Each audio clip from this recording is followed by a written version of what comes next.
You know what surprised me the first time I visited a large-scale American goat ranch? The silence. I expected chaos. Thousands of goats bleating, dust everywhere, ranchers running around trying to keep control. But what I found was the opposite. Organized, calm, efficient. These operations aren't just farms. They're precision businesses that have perfected the art of raising millions of goats across this country. America produces over 2.6 million goats annually.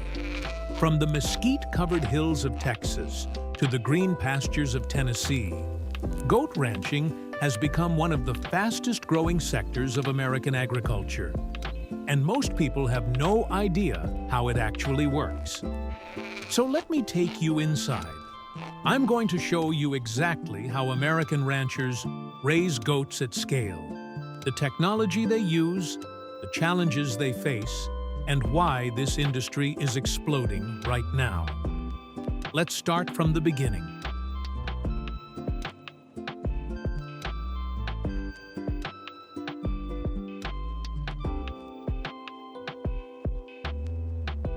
"15 years ago, goat farming in America was mostly small scale. Families with a few acres, maybe 10 to 20 goats, hobby farms, side income, nothing serious. Then something changed. The demographic shift hit. Hispanic and Middle Eastern populations in America grew significantly, and these communities have deep cultural ties to goat meat. It's not just food for them. It's tradition, celebrations, religious holidays. Suddenly, demand for goat meat skyrocketed, and American agriculture responded. Today, we're talking about operations with 5,000, 10,000, even 20,000 goats on a single ranch. The biggest operations in Texas, California, and Tennessee are producing at scales that would have seemed impossible 2 decades ago. But here's what most people don't understand. You can't just scale up goat farming like you would cattle or chickens. Goats are different. They're intelligent, curious, and stubborn. They require specific knowledge, infrastructure, and management that ranchers had to learn from scratch. The American ranchers who succeeded? They combined traditional livestock knowledge with modern agricultural science. They studied operations in Australia and New Zealand, adapted techniques from South Africa, and built something uniquely American. And the result is what you see today: a thriving industry producing high-quality meat, creating rural jobs, and meeting a growing market demand. So how do they actually do it? Let's break it down.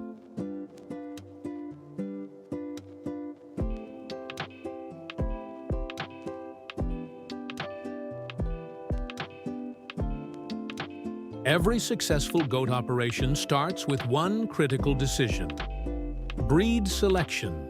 And in America, 3 breeds dominate commercial meat production. First, the Boer goat. Originally from South Africa, Boers are the heavyweight champions of meat goats. A mature buck can weigh 200 to 300 pounds. Does average 150 to 200. They grow fast, have excellent feed conversion, and produce a lot of meat. If you see a large American goat ranch, 90% of the time, they're raising Boers or Boer crosses. Second, the Spanish goat. These are the survivors. Descended from goats brought by Spanish explorers centuries ago, Spanish goats are incredibly hardy. They thrive in harsh climates, resist parasites better than most breeds, and require minimal intervention. Texas ranchers love them because they can handle the brutal summer heat and sparse forage.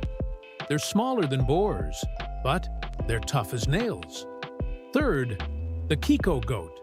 Developed in New Zealand, Kikos were specifically bred for meat production in challenging environments. They have strong mothering instincts, excellent parasite resistance, and grow well on pasture alone. American ranchers started importing Kiko genetics in the early 2000s, and they've become increasingly popular. especially in the Southeast. Many commercial operations don't use purebreds anymore. They crossbreed strategically. A common combination: Boer bucks bred to Spanish, or Kiko does. You get the size and meat quality of the Boer, combined with the hardiness and mothering ability of the Spanish, or Kiko. The result is offspring that grow fast, stay healthy, and require less management. This isn't guesswork.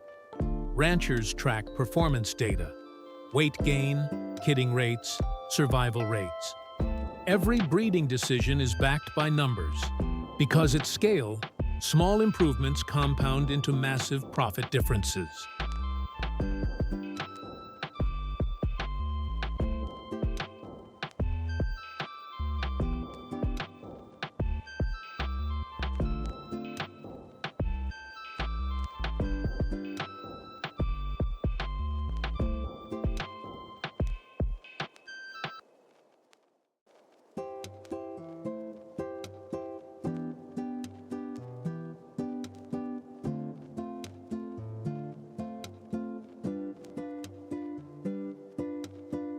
Here's something most people don't realize about goats.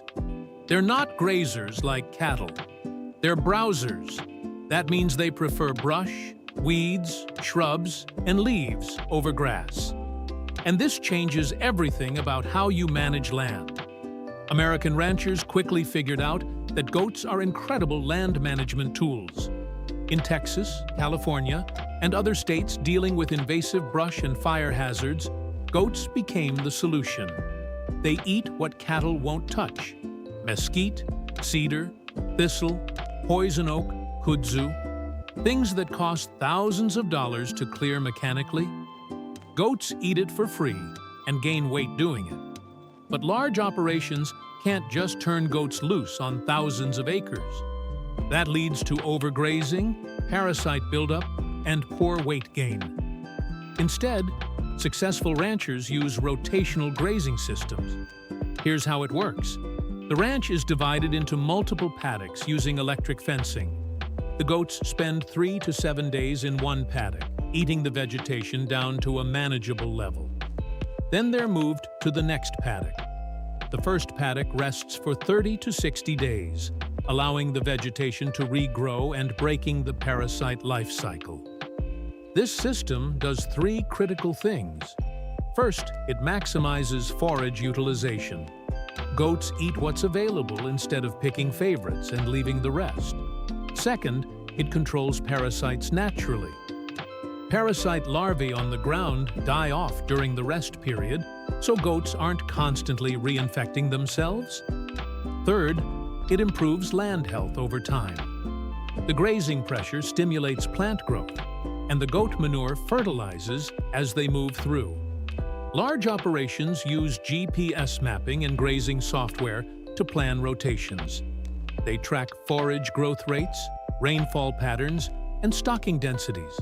It's precision agriculture applied to goat ranching. And the results speak for themselves. Well-managed rotational systems can stock 2 to 3 times more goats per acre than continuous grazing, while actually improving the land. That's profitability and sustainability working together.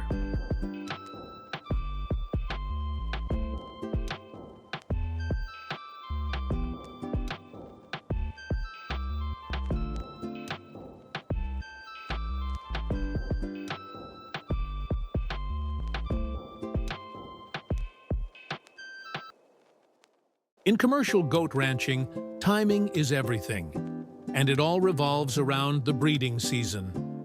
Most American ranchers use controlled breeding seasons. They don't let goats breed year-round. Instead, they synchronize breeding so all the does kid within a concentrated window, usually late winter to early spring. Why? Because it allows for better management, consistent kid crop size, and timing the market for premium prices. Here's how a typical breeding season works. In late summer or early fall, ranchers introduce bucks to the doe herd. The ratio depends on the buck's age and condition, but generally, one buck can service 25 to 40 does. Some operations use marking harnesses on the bucks. These harnesses hold a crayon that marks the doe's back when she's bred. This way, ranchers know which does are bred and can predict kidding dates. After a 150-day gestation period, kidding season begins. And this is when the workload explodes. Large operations dedicate significant resources to kidding season. Some bring does into barns for supervised kidding. Others use pasture kidding with frequent checks. The goal is maximizing kid survival.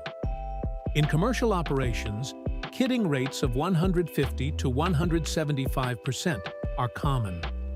That means most does have twins, and some have triplets. Newborn kids are vulnerable. They need to nurse within the first hour to get colostrum, which provides essential antibodies. Ranchers check newborns obsessively. Make sure they're breathing well, nursing, and staying warm. In cold weather, they provide heat lamps or warming boxes for weak kids. Ear tagging happens within the first few days. Every kid gets a unique ID tag that links to their mother's records. This tracking continues throughout their life. Growth rates, health treatments, everything is documented. Kidding season is exhausting. Ranchers are up at all hours, checking for does in labor, assisting difficult births, tube feeding weak kids, treating illnesses. But it's also the most rewarding time of year, because every healthy kid born represents future income and the continuation of the herd. After kidding, does and their kids stay together for 8 to 12 weeks, depending on the operation. Kids nurse and start eating solid food. Then comes weaning. The kids are separated from their mothers and moved to grower pens, where they're finished for market or selected as replacements for the breeding herd.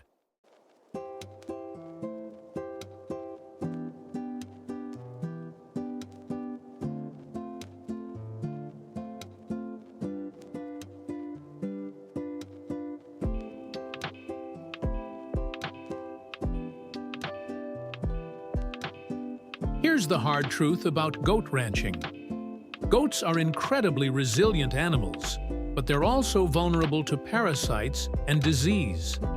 And at scale, health problems can devastate profitability overnight. The biggest challenge? Internal parasites, specifically the barber pole worm, also known as Haemonchus contortus. This parasite lives in the goat's stomach and feeds on blood. A heavy infestation can kill a goat in days, and it's everywhere in American pastures. For years, ranchers fought parasites with chemical dewormers, but overuse created resistant parasite populations. Now, many dewormers don't work as well as they used to, so successful ranchers have adapted. They use something called FAMACHA scoring. FAMACHA is a system developed in South Africa. It involves checking the color of the goat's lower eyelid membrane. A deep red color means the goat is healthy. Pale pink or white means severe anemia from parasites. Instead of deworming every goat, ranchers only deworm the ones showing signs of anemia. This reduces dewormer use, slows resistance, and saves money. Large operations train their entire staff in FAMACHA scoring. During rotational moves, every goat gets checked. High-scoring animals get treated. Low-scoring animals are noted as genetically resistant and prioritized in breeding decisions. Beyond parasites, vaccination protocols are essential. Most operations vaccinate for CDT, which stands for Clostridium perfringens, types C and D, and tetanus. These bacterial diseases can cause sudden death, especially in young goats. A simple vaccination schedule prevents devastating losses. Hoof health is another critical management point. Goats need regular hoof trimming, especially in wet climates where hooves don't wear down naturally. Overgrown hooves lead to lameness, which leads to poor weight gain and reduced breeding performance. And then there's biosecurity. Large operations are very careful about introducing new animals. New goats are quarantined for 30 days, tested for diseases like Jones and CAE, and observed closely before mixing with the main herd. One sick goat can spread disease through thousands of animals. Modern American goat ranches operate more like hospitals than traditional farms. They have health protocols, treatment records, and disease prevention strategies that would impress any veterinarian.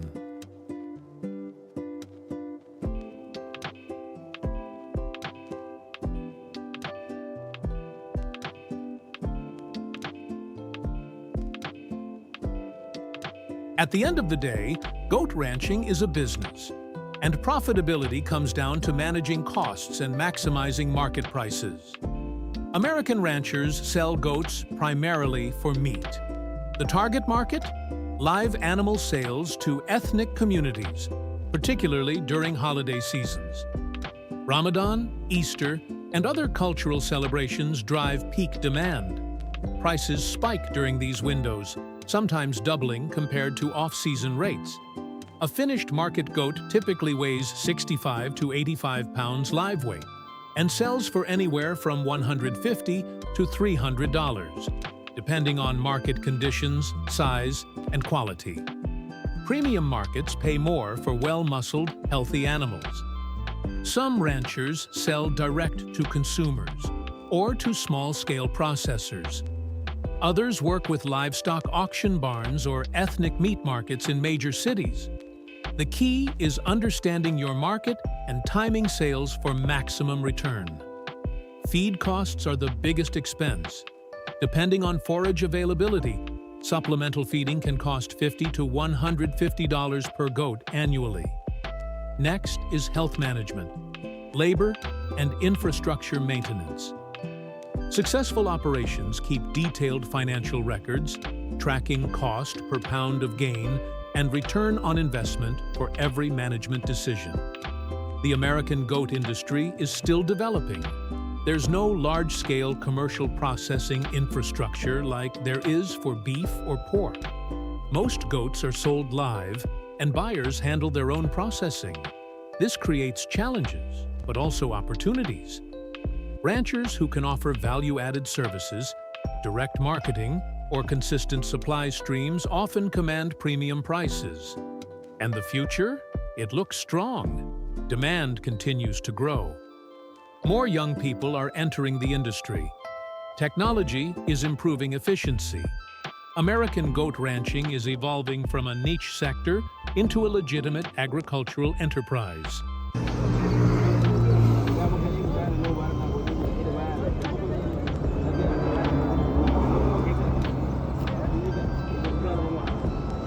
So, there you have it. How American ranchers raise millions of goats. It's a combination of animal science, business strategy, hard work, and constant problem solving. These aren't just farmers stumbling through. These are skilled professionals managing complex biological systems at scale. They're adapting to markets, breeding better genetics, improving land health, and building an industry from the ground up. Next time you hear about American goat farming, you'll know what's really happening out there on those ranches. It's a lot more sophisticated than most people realize. If you found this valuable, subscribe to Global Farm Value. We break down how modern agriculture actually works. Real information, real experience, no hype. Thanks for watching. Now you know how it's done.